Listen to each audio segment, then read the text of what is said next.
Cinema பாட்டும் memory ஆகுது. இது சப்ஜெக்ட் மட்டும் ஏன் மெமரி ஆக மாட்டேங்குது? நான் இன்னைக்கு பெரிய ப்ரொஃபசர் தான். என்னுடைய கார் ஏதோ அங்க நிக்குது.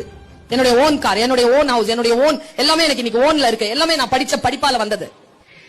ஆனா ஒரு சினிமா பாட்டு மனப்பாடம் பண்ணி ஒன்னும் சம்பாதிச்சது இல்ல. நான் எந்த பாட்டை மனப்பாடம் பண்றேனோ அந்த படம் எடுத்தவன் தான் அதை சம்பாதிப்பான். அவன் சம்பாதிக்கணுமா நான் சம்பாதிக்கணுமா நான் தான் முடிவு பண்றேன். என்னுடைய மாச சம்பளம் யூஜிசி ஸ்கேல் 1,65,000 ரூபாய் மட்டும் கையில வரும் மாசத்துக்கு.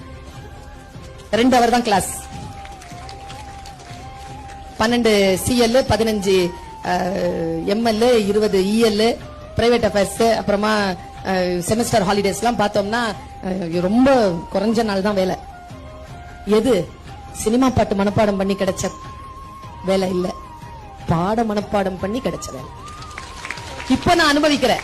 நீ இப்ப சில விஷயங்களுக்கு நோ சொல்லு, புரியுதா? நான் என் வாழ்க்கையில் இப்படித்தான் இருக்க வேண்டும் என்று நான் முடிவு செய்கின்ற பொழுது என் மனதை நான் நிறுத்துகிறேன். ஆர்வம் எங்கே போகிறதோ அந்த ஆர்வத்தை கட்டுப்படுத்திக் குழந்தைய.